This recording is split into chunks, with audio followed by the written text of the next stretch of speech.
Não, e nem é por campanha, porque eu acho que ele é o homem certo na hora certa mesmo. É isso mesmo. Isso aí. Então tá, desculpa ter atrapalhado a entrevista aí. Não, foi ótimo, foi ótimo. Era exatamente esse tempo exato aqui. Abraço. Muito obrigado. Até logo, valeu. Obrigado Abraço, a vocês. Pedro. Tchau, Joaquim. Tchau. Até mais. Então vamos lá, agora a gente embarca aqui o samurai José Kobori. Vamos lá. Boa noite, Kobori, como é que vai você? Você tá bem? Boa noite, Léo, meu amigo. Tô bem, e você? Sempre muito bom falar com você. Sabe que agora você é uma celebridade, né, da internet, das redes sociais. Daqui a pouco vai começar a acontecer com você o que já acontece com Paulo Nogueira Batista Júnior, com Pepe Escobar. Vão começar a fazer aqueles vídeos de inteligência artificial com as ideias do Kobori, né? Isso só acontece com gente muito famosa. Se já não aconteceu, né, Kobori? Que isso inclusive é uma grande preocupação minha com a inteligência artificial, né? Pois é, a gente está entrando numa era muito perigosa. Mas Kobori está incomodado realmente com isso. Exatamente. E um grande amigo seu, né?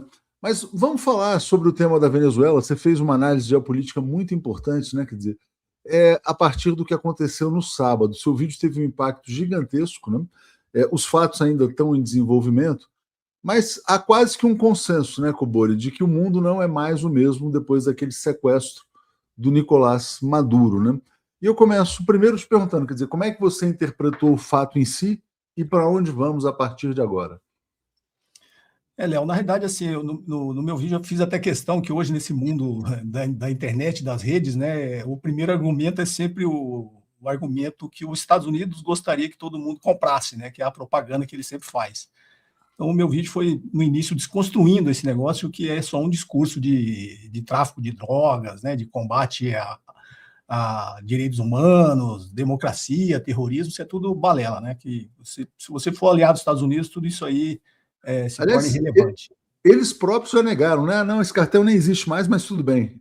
O Maduro continua preso e o cartel já não existe mais. Eles já negaram a própria acusação.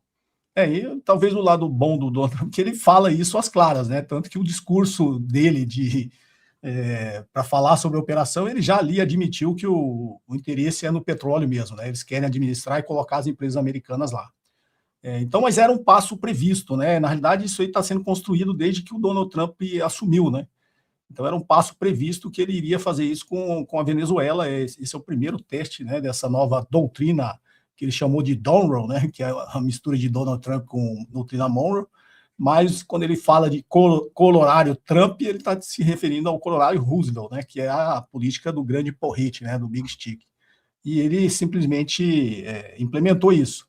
Na realidade, ele está querendo focar, já que ele não consegue não tem força econômica, né, para enfrentar todas as frentes que ele abriu, ele está tentando, os Estados Unidos têm como estratégia se focar no hemisfério ocidental, basicamente no continente americano, né, que eles chamam de América dos americanos, é América Central e nós aqui é América do Sul, né?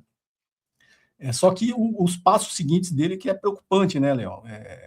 Se você olhar o mapa da América do Sul, eu coloquei isso no meu vídeo também, tirando a Colômbia, a Venezuela, obviamente as Guianas ali já são da França, né? Sobraria na América do Sul só o Brasil agora e a Colômbia, tanto que ele começou a ameaçar a Colômbia e na América do Norte o México, né? Foi as duas grandes ameaças dele, as próximas agora, né?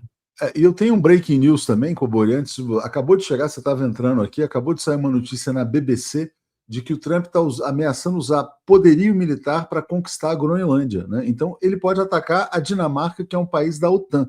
Então a gente está vivendo uma situação completamente inusitada, que ninguém imaginava, né? Quer dizer, que os Estados Unidos iam abrir mão de toda a fantasia, de toda a máscara, de todo o soft power, para atuar basicamente como o Hitler atuava no passado, né? Quer dizer, ampliando o seu espaço vital, né? E aí, Kobori, eu te pergunto, eles vão ser capazes de manter essa situação de ocupação na Venezuela?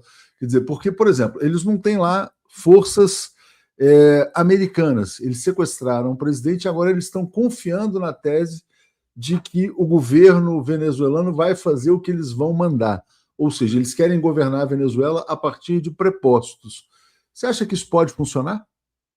Eu acredito que não, isso aí é na cabeça do Donald Trump, que é um sujeito midiático, né? Ele toda essa projeção que ele tem na mídia, ele construiu lá, você deve saber, com os programas de reality show. Então ele imagina que no tabuleiro geopolítico mundial é um reality show, né? E ele vive de fazer essas grandes ações, de dar tapa na mesa e aparecer na mídia. Tanto que eles já admitem, e agora começaram a ameaçar a vice-presidente da Venezuela, justamente porque ele já admite que isso foi passado o efeito midiático, a Venezuela não mudou nada, né? O governo continua em pé, continua, inclusive, reconhecendo o Maduro como presidente da Venezuela, e até que se prova o contrário, não mudou nada, teoricamente, na Venezuela.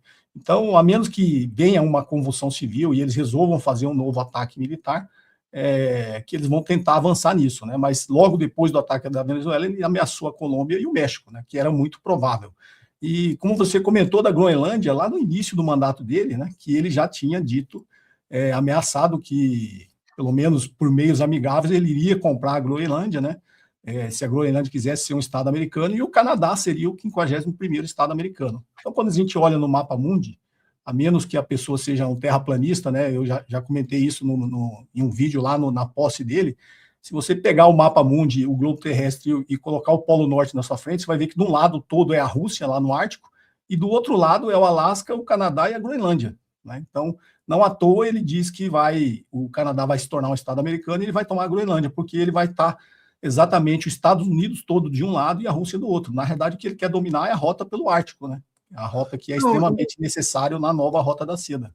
Exatamente. E aí eu queria te pedir até para explicar didaticamente para o pessoal por que o Ártico está virando importante. Porque as pessoas achavam, o Polo Norte não tem a menor importância, mas tem o aquecimento global, tem os novos navios, né? Aqueles navios quebra-gelo. Então estão se abrindo novas rotas marítimas que podem ser muito importantes. A Groenlândia não está aí por acaso, né? Tem uma lógica real, né? Tem uma lógica, o aquecimento global está criando está facilitando as rotas marítimas pelo Ártico, né?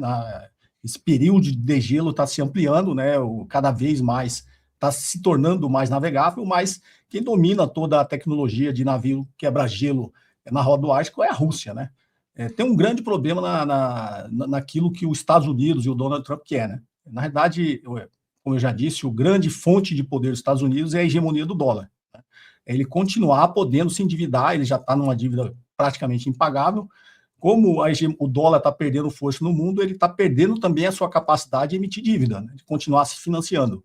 Então, o foco central primeiro é tentar resgatar a hegemonia do dólar. Aí entra a Venezuela, né?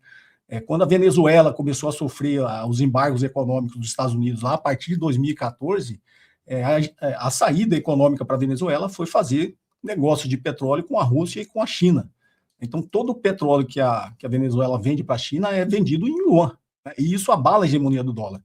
Então, não à toa, esse ataque à Venezuela, na realidade, não é muito ter acesso, porque os Estados Unidos não precisa ter acesso a petróleo. Teoricamente, ele é autossuficiente em petróleo. Na verdade, não é sobre ter acesso, é sobre cortar o acesso, né, da China, principalmente, ao petróleo. E lá na frente, quando ele sentar com o Xi Jinping, que, se não me engano vai ser em abril, ele negociar, eu acredito, né? O movimento lógico seria esse, ele tentar negociar um acordo com a China de vender petróleo venezuelano para a China, desde que a China compre em dólar, né? Então isso ajudaria ele a reforçar a hegemonia do dólar, que é a fonte de poder depois para ele se financiar algum esforço de guerra que possa ter lá na frente. Interessante vender esse petróleo. Na verdade, assim, quer dizer, explorar o petróleo. Ele até anunciou que vai subsidiar as petroleiras americanas, né? A Chevron, a Exxon, para elas investirem na Venezuela, elas vão exportar esse petróleo desde que seja pago em dólar. Nesse sentido, Cobori, você que está analisando a geopolítica mundial, e a China tem um acordo de longo prazo com o Irã, muita gente tem dito que o Irã é o próximo alvo. Faz sentido isso, esse temor? Faz. Eu acredito também que é o próximo passo. Aqui no continente americano, a Colômbia e o México é o próximo passo, e ele já expressou isso, literalmente, né? O Irã é uma intenção, é um desejo até muito maior de Israel, mas os Estados Unidos têm um interesse em atacar o Irã, justamente também visando afetar a Rota da Seda, que é terrestre, que passa pelo Irã, né, o projeto Cinturão é Rota, mas principalmente o Estreito de Hormuz, né, que quando ele bombardeou o Irã já ficou bastante evidente, que é por onde é escoado todo o petróleo ali do Oriente Médio. Então, se ele dominar o Irã e, eventualmente, que o Irã é o único que consegue proteger ali o Estreito de Hormuz, ele também vai dominar uma parte da rota marítima, principalmente a rota do petróleo, que abastece a China, né? E que depois, lá na frente, você já imaginando um próximo passo, ele passa também essa rota, vem contornando ali por baixo da Índia e depois embaixo da Malásia, no que é conhecido como Estreito de Malaca, né? Que quem dominar Taiwan também tem um poder de bloquear o Estreito de Malaca, né? Então, num próximo passo lá na frente, não à toa, o Japão já começou a se meter nesse assunto de Taiwan, né? Desde o fim da Segunda Guerra, o Japão não emite nenhum tipo de opinião para criar nenhum tipo de melindre com a China, e agora o Japão começou, obviamente colonizado pelos Estados Unidos e por interesse dos Estados Unidos, começou a, assim, interferir nos assuntos de Taiwan. Então, a China tem essa grande preocupação, por isso, todo esse exercício marítimo em volta de Taiwan, porque quem dominar Taiwan vai ter o poder militar e marítimo de conseguir bloquear também o Estreito de Malaca. Cobori, você está dando uma aula para o nosso pessoal aqui, quer dizer, as pessoas têm que começar, voltar a estudar geografia, né? Pegar aquele mapa mundi, olhar e ver como a geografia é importante. Eu vou ler o comentário do Falcão dizendo assim: a rota do Ártico é importante para a Rússia e China, em curta distância, Xangai e Roterdã, né? E para os Estados Unidos, no fundo, também para os Estados Unidos o interesse é bloquear, porque os Estados Unidos são muito favorecidos, né? Maritimamente, eles têm os dois oceanos, quer dizer, eles têm uma geografia muito favorável.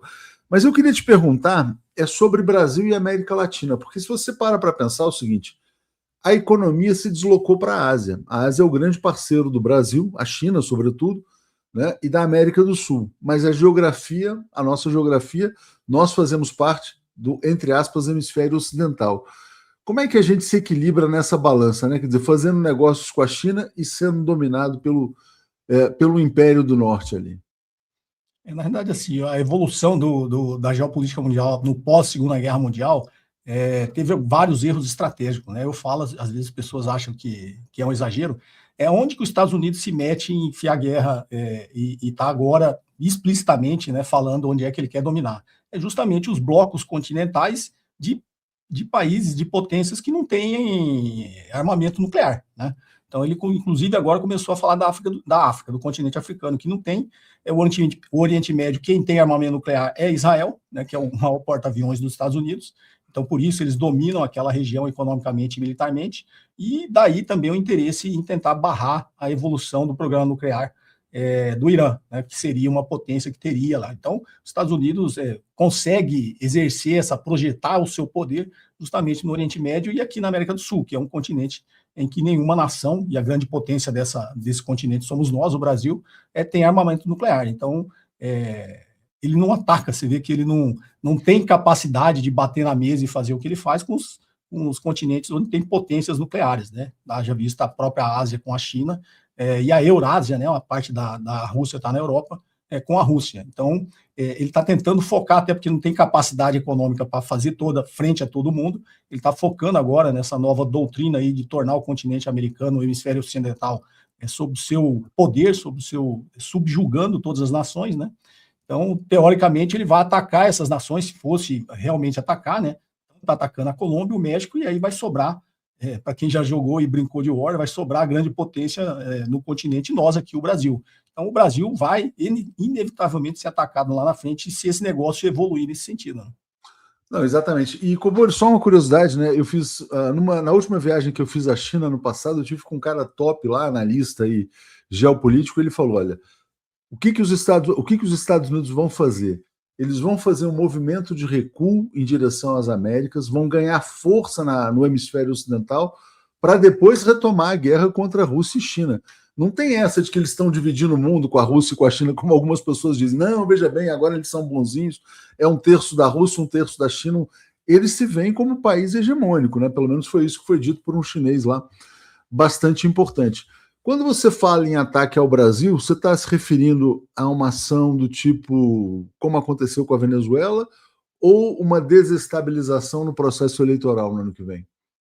O próximo passo é essa destabilização, né? Eu acho que os Estados Unidos está querendo, com esse ataque à Venezuela e essa ameaça ao México e à Colômbia, ele está querendo chegar quando ele sentar com o Xi Jinping, ele chegar com um pouco mais de força, né? Então ele está... Eu costumo dizer, quando você perde o argumento, que para mim o Império Americano é declinante, né, está em declínio, quando você perde o argumento, você só tem a força, né, para ser usada, é que os Estados Unidos está fazendo. Tanto que você não consegue convencer mais nem os seus aliados por argumentos, né. Essa guerra comercial que ele destravou, ele atacou principalmente os aliados, né. É aquilo lá, você quer pôr medo nos seus aliados para que ninguém te abandone e, ao mesmo tempo, você impõe a força aos seus inimigos, teoricamente seus inimigos, que foi a Venezuela. O Brasil, o próximo passo, né, da estratégia americana é tentar mudar o nosso regime aqui via eleições, né? Então eles vão investir pesado para as eleições desse ano voltarem para o campo da direita, da extrema-direita. E eu acredito que não vá, você conhece o presidente Lula muito melhor que eu, né? É o único político, inclusive de projeção mundial, que tem habilidade política, que você pode considerar um grande político, é o presidente Lula, e é muito improvável que ele não se reeleja, né? Por falar no medo, né, Cobori, só fazendo um comentário, eu já fui ao Japão 3 vezes, e o medo funciona, né? Quer dizer, a melhor prova de que o medo funciona é o Japão, né? O Japão se tornou um dócil aliado dos Estados Unidos a partir das bombas atômicas de Hiroshima e Nagasaki, né? Eu vou ler esse comentário aqui, ó. O Cobori tinha que ser assessor político do Lula, viu? Porque no bloco anterior estava aqui o Pedro Serrano lançando Marco Aurélio Carvalho para ministro da Justiça. O Cobori tinha que ter um cargo assim, que seria o Ministério Extraordinário da Geopolítica. Então é mais ou menos isso, Cobori, que a gente vai lançar você aqui. Mas não é má ideia não, viu, Cobori? Falando sério, viu? Eu gosto de colaborar da melhor forma possível para que a gente tenha uma sociedade melhor, assim como você, né? Então, eu fico lisonjeado, mas não tenho pretensões de ter cargo nenhum, eu tenho pretensões só de continuar ajudando com o meu conhecimento, né? Mas então vamos falar aqui, quando você fala assim, olha, a hegemonia do dólar, né? E aí isso é o ponto fundamental. Você fez uma live anterior com o Breno Altman, que bombou também, que dizia o seguinte, olha, vem aí uma grave crise financeira, né? Eu queria te pedir para falar sobre isso. Porque esse tipo de dominação, Cobori, não é uma dominação sustentável, né? Você vai metendo... Até porque é o seguinte, quer dizer, um império não consegue controlar o mundo inteiro, batendo em todo mundo. Chega uma hora em que falta porrete, né? Você está vendo sinais assim de um colapso financeiro iminente? Sim, eu vejo, tem todos os sinais, né? Como você falou, eu tive lá com o Breno e até resgatando o que você falou, que você conversou com esse especialista na China, eu também concordo, né? Os Estados Unidos está dando um passo para trás, para lá na frente, ele continuar podendo dar 10 para frente, né?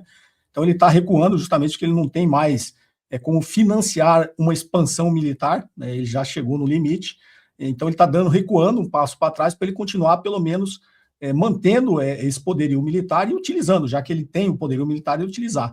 Por que ele não pode dar dois passos para frente? A gente já visto a situação na Ucrânia, né? A guerra por procuração na Ucrânia. O Ocidente não tem como financiar mais a Ucrânia, porque não tem mais como financiar um esforço de guerra, não tanto da parte econômica quanto da parte industrial, né? A Europa e os Estados Unidos se desindustrializou, eles não conseguem manter um esforço de guerra para fornecer e fabricar armamentos, né? Por isso estão deixando a situação como está, e para mim a situação na Rússia já está da Ucrânia já está definida, a Rússia já ganhou essa guerra, né? Só uma questão de tempo, e a Rússia está sabendo jogar com isso também.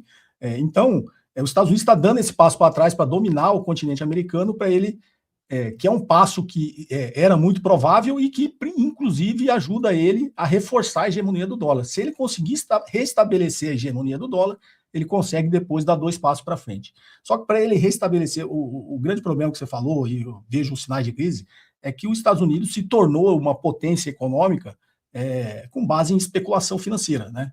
Essa financiarização da economia global, os Estados Unidos não financia isso com o capitalismo financeiro, com o sistema euro-dólar, emitindo dólar, emitindo dívida e inundando o mundo com os seus produtos, principalmente com as suas big techs, né?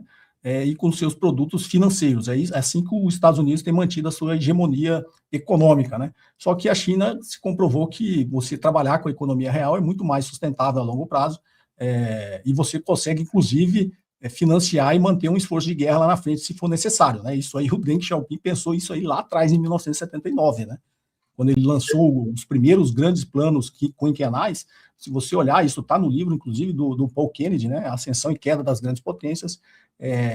A expansão militar de investimentos militares na China era a 4ª prioridade, né? A China já sabia que ela precisava primeiro evoluir, se tornar uma potência econômica, para depois se tornar uma potência militar. Os Estados Unidos deixou isso passar e, inclusive, ajudou, né? Nessa financiarização, ela ajudou a China a se industrializar, vendo apenas retornos financeiros, né? Investindo na financiarização da economia real, e os Estados Unidos se tornou uma potência econômica dessa forma. Só que hoje os Estados Unidos está em cima de um castelo de cartas, né? A financiarização, principalmente agora com a bolha de IA, é um castelo de cartas. Trilhões e trilhões de dólares estão sendo colocados num negócio que não vai dar o retorno. Pra você ter uma ideia, 95% dos usuários de ChatGPT usam de forma gratuita, né? a estratégia de toda empresa de tecnologia é: eu capturo primeiro uma grande base de clientes, oferecendo de graça, e depois lá na frente eu passo a cobrar. Só que quando ele passar a cobrar, ele vai ter dois problemas, né, na inteligência artificial. A grande maioria das pessoas que usam ChatGPT não usam com objetivos de resultados econômicos, né? Para criar vídeo, é para criar dancinha no TikTok, é para criar fake news e é para trapacear. E vai ter alternativa gratuita, vai ter alternativa chinesa, vai ter o DeepSeek, vai ter várias outras, né? Quer dizer, então... Exatamente. E quando ele vier a cobrar, aqueles que têm um interesse econômico na utilização da inteligência econômica vão migrar para as ferramentas grátis que a China está oferecendo aí em larga escala, né? Então, o próprio mercado americano, o próprio Sam Altman já admite que é uma bolha, porque ele sabe que não vai existir receita suficiente para remunerar o capital que foi investido. Então, isso lá na frente vai criar um grande colapso econômico, primeiro, né, nos Estados Unidos e, na sequência, no mundo inteiro, né? Então, isso que você está falando também é muito preocupante, porque pode existir a bolha dos data centers, pode existir uma bolha do investimento em energia, de muita coisa aí que está sendo discutida, né? O Francisco Ferreira está dizendo: assina embaixo, Cobori, assessor especial. A Regina fala assim: algum bloco ou acordo China, Japão, Austrália, tal qual o OTAN? Na verdade, o que existe, Regina, é um acordo Estados Unidos, Japão, Austrália, né, que é o AUKUS lá contra a China. Mas, Cobori, voltando a esse ponto assim dessa ameaça representada e desse potencial de crise financeira, né, se isso pode acontecer, né, já que você é um cara que fez carreira no mundo financeiro, o que você diria para as pessoas hoje que estão preocupadas com isso? Quer dizer, por exemplo, vendam todas as ações, invistam em alguma coisa, não invistam em imóveis. Quer dizer, o que as pessoas que têm algum dinheiro deveriam fazer nesse cenário, na sua opinião? A minha grande preocupação é que a economia mundial já está tão dependente e baseada nessa financiarização da economia, que quase todos os ativos vão sofrer, né? Geralmente nas crises, o que eu aconselho é você estar sempre, se você tem ações de empresas que extraem a sua rentabilidade, a sua riqueza, a sua receita da economia real, né? Só que a economia real, num grande colapso como esse, vai sofrer assim como foi na Grande Depressão, né? Porque o dinheiro some, a riqueza é destruída, você tem uma grande crise de liquidez e a grande maioria dos negócios, inclusive da economia real, desaparecem, somem e quebram, né? Por isso está vendo aí essa corrida, né, para ativos reais, inclusive o ouro, né? Se bem que tem uma parte dessa corrida do ouro e da prata que também é influenciada pela inteligência artificial, né? Por todo esse investimento que está sendo feito em inteligência artificial, que também faz parte dessa estratégia geopolítica dos Estados Unidos no continente americano, né? A América do Sul, nós aqui somos um grande detentor das riquezas naturais, né? Inclusive da prata, que a Venezuela é uma grande detentora também de acesso a minerais críticos, terras raras e produção de prata. Hoje a China detém 60% dessa prata, e a prata é o melhor condutor elétrico, né, de toda essa tecnologia de baterias, carros elétricos e tudo que é utilizado na inteligência artificial. Então vai existir uma grande corrida para isso aí, e os Estados Unidos quer ter o poder e deter esses recursos naturais aqui na América do Sul, novamente. É muito mais, não é sobre ter acesso, é sobre bloquear o acesso da China a isso, né?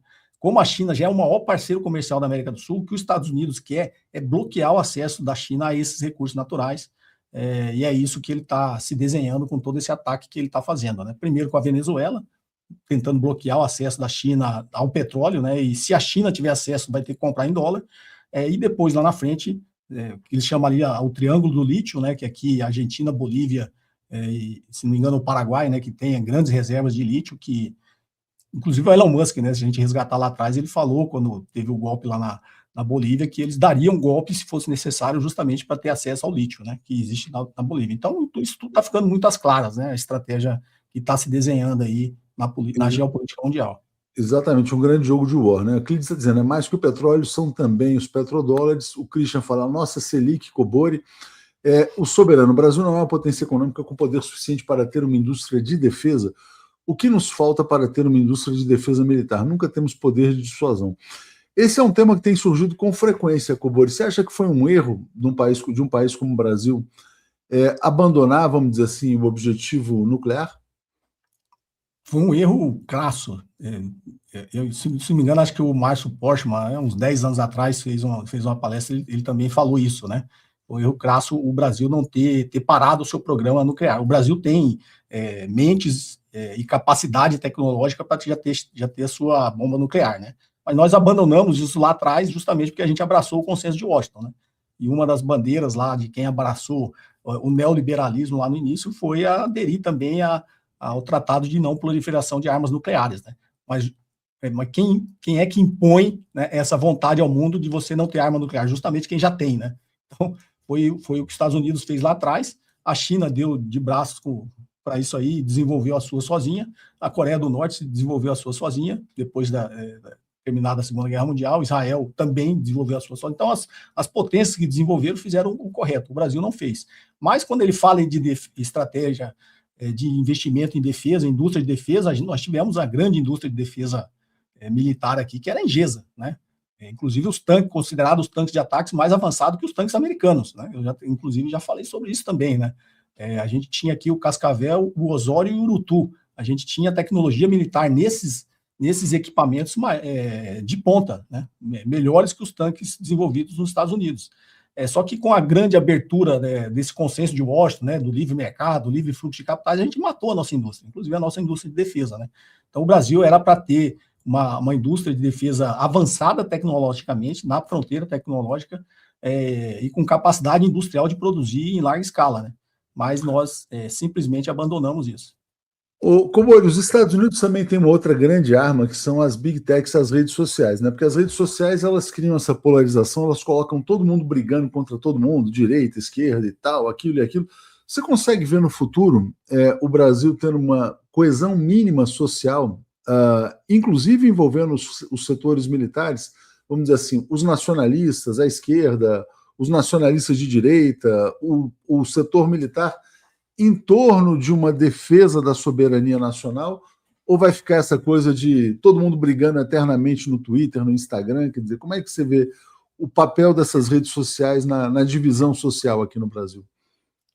Eu tenho um papel crucial, né? E, novamente, como a China acertou, né, ao bloquear a entrada das big techs lá, né? Porque justamente para não acontecer o que está acontecendo no resto do mundo, inclusive conosco aqui. O que as redes sociais, a tecnologia hoje produz um monte de gente achando que sabe tudo, né? É o famoso efeito Dunning-Kruger, né? Então, as pessoas simplesmente perdem a capacidade de pensar, porque existe um comodismo também na tecnologia, né? Para que eu vou ler um livro de 500 páginas se eu assisto um vídeo de 3 minutos e já me acho dominando aquele assunto, né? Eu faço um grande esforço, apesar de eu estar presente nas redes sociais, eu faço um grande esforço de não utilizar muito, né? Eu procuro utilizar o meu tempo, a maior parte do meu tempo lendo, né? Então, acho que a gente está numa grande armadilha, Léo, porque isso tudo aqui que a gente está vendo aqui de tecnologia nos propicia comodidade, né? E depois que o ser humano aprende a usar essa comodidade, é muito difícil você tirar ele daqui. Só que essa comodidade é utilizada para nos dominar, né? Pelas big techs, pelos algoritmos, para nos colocar nessas bolhas e para vender soluções fáceis para problemas difíceis, né? Então, eu tenho, assim, nesse ponto, obviamente, quando a gente é pessimista, pelo menos a gente ainda tem uma esperança lá na frente, né? A gente ainda não se entregou. Mas eu tenho uma grande dose de pessimismo de que vai ser difícil a gente sair dessa situação que a gente está, dominado pela tecnologia. Eu entrevistei o Alisson Mascaro no domingo, no fim de semana, ele falou que o celular é o novo ópio do povo, né? Podem estar caindo as bombas, mas pelo menos eu estou me divertindo aqui no Instagram, no TikTok, é mais ou menos isso. Vou fazer um vídeo no TikTok enquanto cai uma bomba ali. China à frente em tudo. Apesar do que está acontecendo, Cobori, você vê a China vencendo no longo prazo? Assim, quer dizer, porque, por exemplo, vamos imaginar, os Estados Unidos ocupam as Américas, tomam os recursos, o petróleo agora é nosso, mas acabou de sair a notícia de que a BYD superou a Tesla, né, como a maior montadora de carros elétricos. A China tem 50 mil quilômetros de trens de alta velocidade, os Estados Unidos têm 0. A vantagem da China do ponto de vista industrial e de infraestrutura é muito grande, né? E os Estados Unidos aparentemente não estão se esforçando para recuperar esse atraso. Eu acho que nem tem como, né?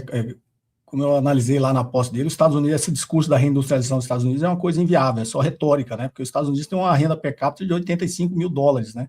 Enquanto a China tem uma renda per capita de 13 mil. Então é impossível se reindustrializar os Estados Unidos com essa visão. Agora, é uma grande armadilha dessas duas grandes potências, né? Assim como os Estados Unidos precisa defender, e a sua grande força é a hegemonia do dólar, a grande força da China econômica é que é um país exportador, né?